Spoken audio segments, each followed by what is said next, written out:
14 kills and 32 hits. Way too Oh, this is way too good. Exactly. I got 6 kills, 39 hits. Before the gamers arrive, the CO should arrange for the gaming guns and devices to all be configured ready for the first mission. Gaming guns should be reset back to appropriate factory defaults. For Royale Live genre, the Reset Royale Live is used. Check the configuration for 2 combination boxes by checking all the common menu options. Combination boxes should be set to any team at this stage. 1 combination box should be left on, near the armory, so gamers can respawn themselves before briefing starts. A radio repeater should be turned on and placed on high ground in the center of the battlefield. Often capture the flag is the first mission to run. In that case, configure 2 flag boxes and place these into position on the battlefield. A flag should be positioned above each box to make it easier for the gamers to find it. Configure and place a supply crate in the center of the battlefield. If single-point domination is planned, configure a domination box and place in the battlefield center and place a supply crate on each flank. Before gamers receive their gaming gun, they need to register, normally supplying a completed membership form. The registration officer will then issue the gamer a wristband. This way, all staff members know who has registered.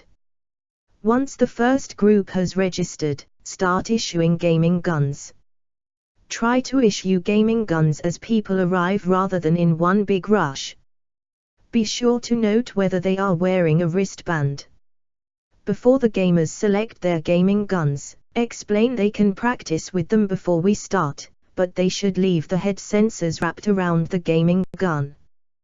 They can respawn and reload at the combination box. Point out the location of the medic box. Sometimes, young players will select one of the larger gaming guns. It's good to explain we have a no sympathy policy. We have a no sympathy policy here at Battlefield Live. Which means if you take one of these monster gaming guns which are way too big for you, and later your arms are falling off and you can't hit anything, we are only going to laugh at you. We highly recommend you select something you can handle. If they still want the gaming gun, issue it. Often they will come back after running around before the briefing and swap for a smaller option. Tell the gamers that a full briefing will happen later when everyone is ready. Finally, turn their gunning gun on or direct them to the nearest staff member who can switch on their device. Make sure the staff check that the gamers meet the clothing requirement and have a wristband before turning on the gaming gun. Normally the clothing requirement in a woodland battlefield is substantial long pants covering their ankles and covered shoes. For a large session, the result of issuing and switching on gaming guns before the briefing can look completely chaotic. But, it has dual benefits. The gamers are learning how to play and they are more patient than if they were waiting around bored. The CO has to arrange the teams. In some sessions there are natural teams or the group organizer has teams pre-arranged. In a public session there is likely to be multiple groups attending and the CO will need to arrange them into relatively even teams. Where possible, try to keep groups together. Try to put one group with the older gamers with another group with the youngest gamers. Do your best to estimate age and experience to make the teams equally likely to win. Sometimes you will need to ask for volunteers to change teams to even things up. When you're ready to start providing directions to the gamers, such as to tell them what team they are in, use the briefing command on the master controller. Next, allocate the teams their hats. Hats are used to tell the teams. The red team is issued jungle hats or red head wraps. The blue team is camouflaged or blue head wraps. If a third team is used, this team gets a purple head wrap or a grey cap worn backwards. For gamers on the blue team that have a cap, give them the option to wear their own cap, however they will need to wear this backwards, so the brim does not cover the front head sensor. Once they have their team hats, explain how to mount the head sensors. Explain that sensors are mounted front and back and the cable goes at the back and then runs under their armpit. Before calling all the gamers in for a formal briefing, find a couple of unused gaming guns and make sure they can hit each other and get hit feedback. Also find the boxes you will need for demonstration during the briefing. Get yourself into the briefing area where you're going to speak from. From radio commands, issue the briefing command. For a large group, issue the briefing area phrase. You might need to do this a few times to get everyone's attention. With a large group, try to arrange the audience in a large semicircle in front of you. Don't let people get too close, as it will make it harder for other people to see what you are doing. Practice your briefing beforehand, so you can deliver with confidence. Get into character and deliver with personality. Think and act like a professional actor. You will need to explain to the gamers safety, shooting, respawning, how to read the LCD and supply crates.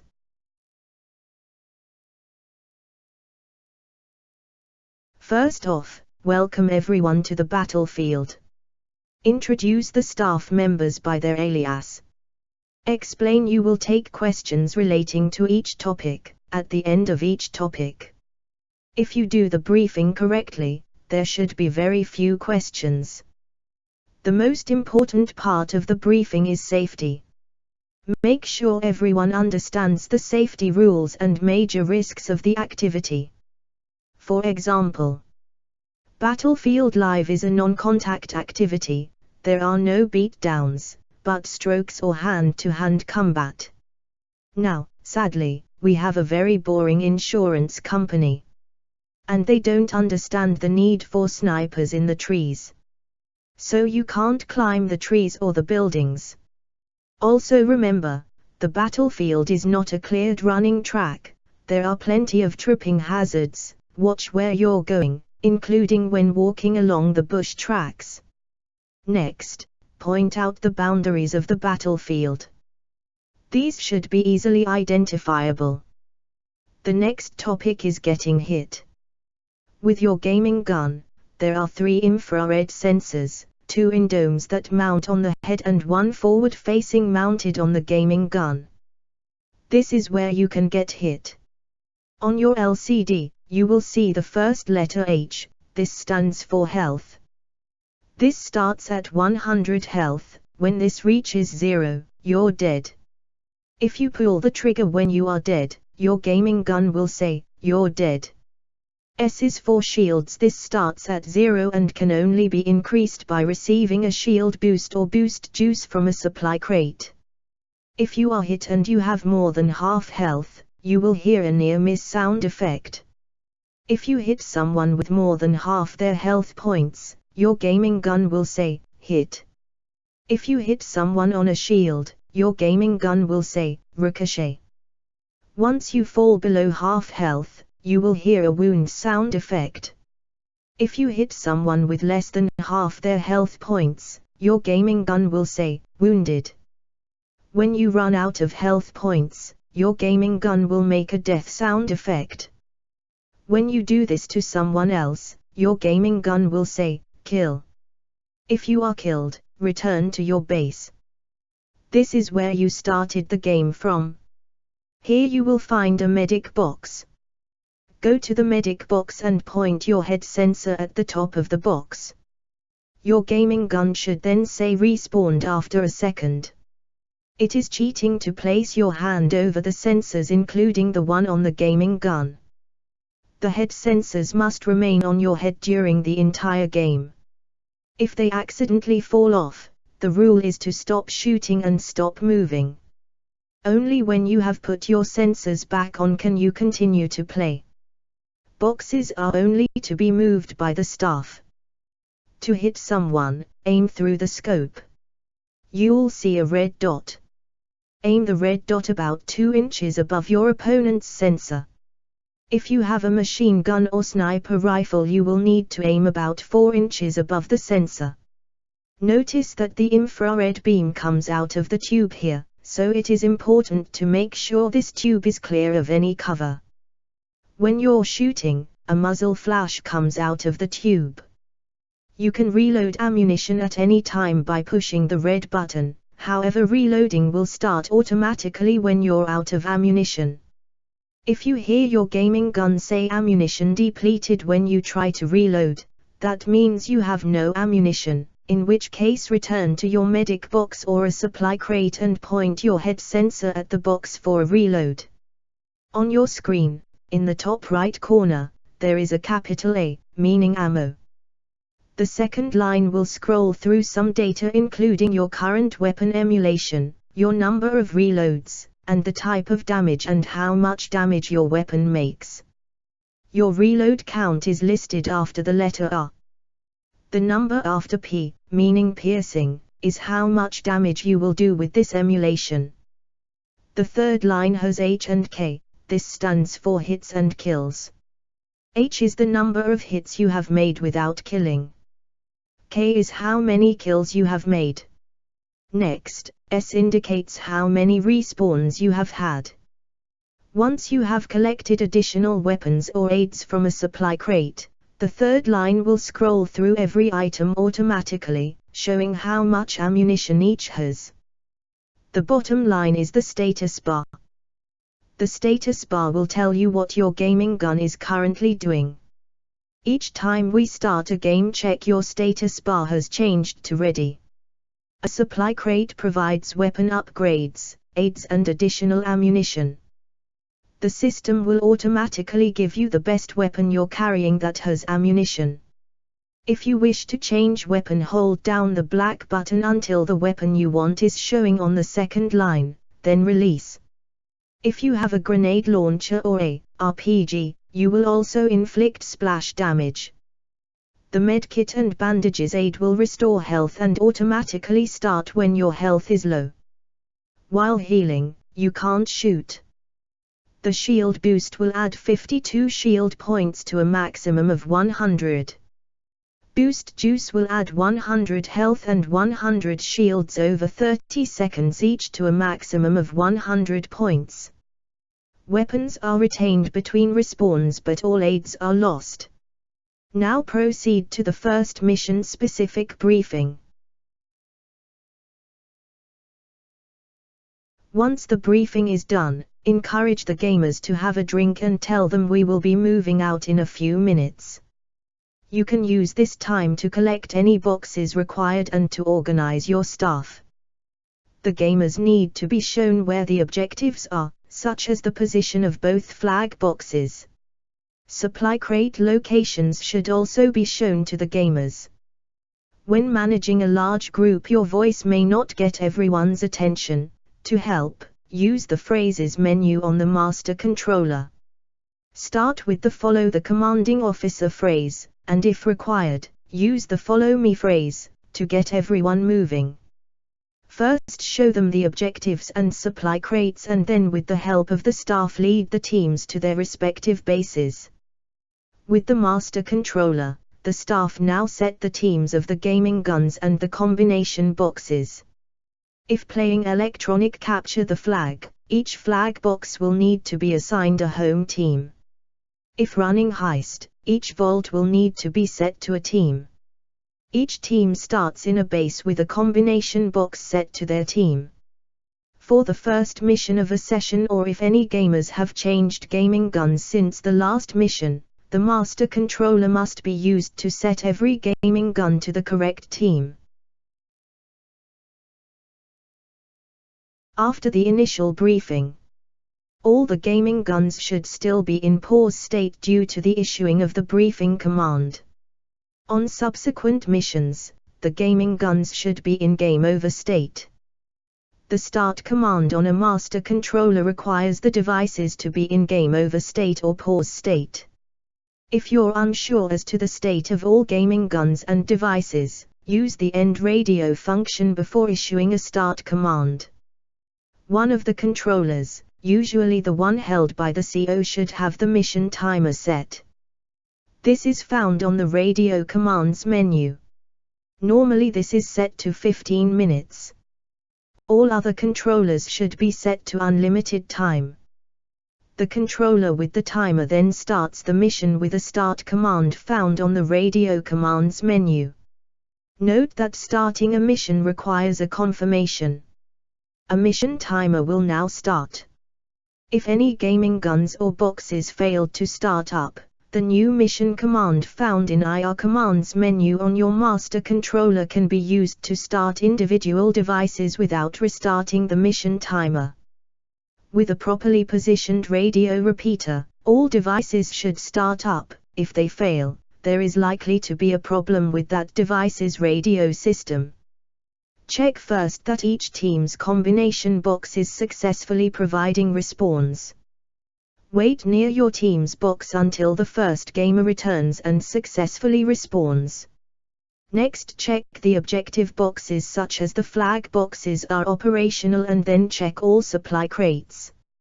Make sure they are set to the right team and are not still on the boot screen.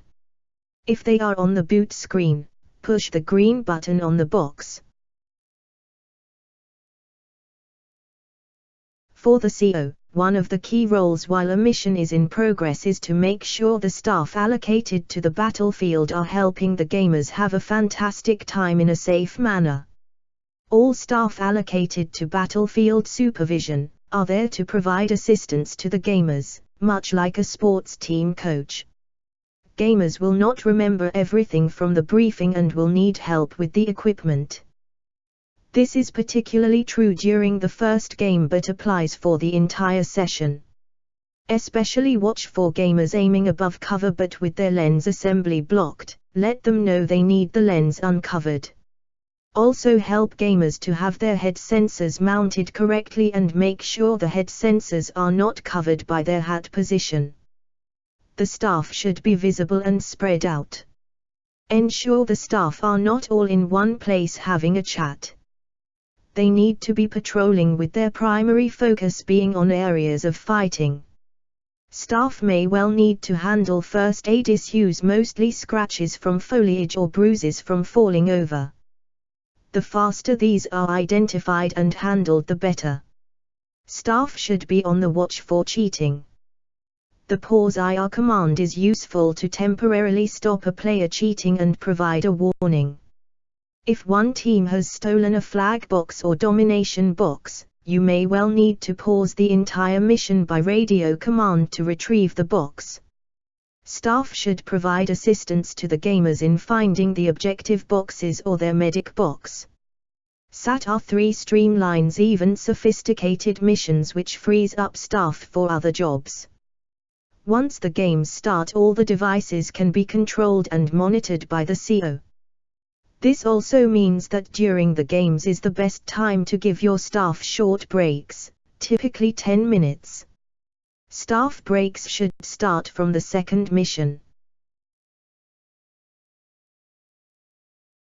When operating commercial gaming, we have found after much trial and error, the following guidelines for mission development are very important to achieve high levels of consistent customer satisfaction. Try to keep these in mind as you develop your own missions. It is important that sessions finish on time. For this to occur, each mission also has to run to schedule. In a typical public session, this means each mission runs for exactly 15 minutes. Avoid missions which are not fixed length. In a commercial environment where gamers are paying for every minute of play, they want plenty of action, especially for the first couple of missions. Long-range patrols where little happens for extended periods of time should be avoided except for special events. Gamers like shooting and action, they don't like walking a long way to get a respawn. Keep respawns quite close to the objectives. By using unlimited or high number of respawns, every gamer plays the entire mission. Avoid missions where some gamers are eliminated for extended periods. The major underlying goal of the SATR3 system is to provide compelling live gaming experiences with as few staff as possible.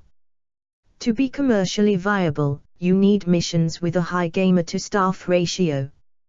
Get the technology to do the work to save staffing costs. It's best to focus missions on team objectives rather than individual champions. With team objectives, more people win and it creates a positive relationship between the team members. Team-oriented missions make it easier to secretly adjust the difficulty level. Remember, over the course of a session we want everyone to have a win. The complexity and physical challenge of the mission must be appropriate to the group. A super fit sports team might well appreciate doing a hill assault, but a white-collar corporate group will be much happier on flat ground. Generally, avoid complex missions except for veteran gamers that are ready for the challenge. The themes need to be age-appropriate and culturally sensitive. The major reason for objectives is to encourage gamers to come out of hiding and get into the action. Additionally, a team deathmatch on a large battlefield or one with little cover can result in neither team moving forward. Centrally located, supply crates are very useful in a team deathmatch as they act as secondary objectives for the gamers to fight over. Gamers want to explore. This means each mission you run in a session should see teams starting at a different location and where possible fighting over different ground. Avoid running missions where contact is likely to happen in the same place as a mission run earlier in the session.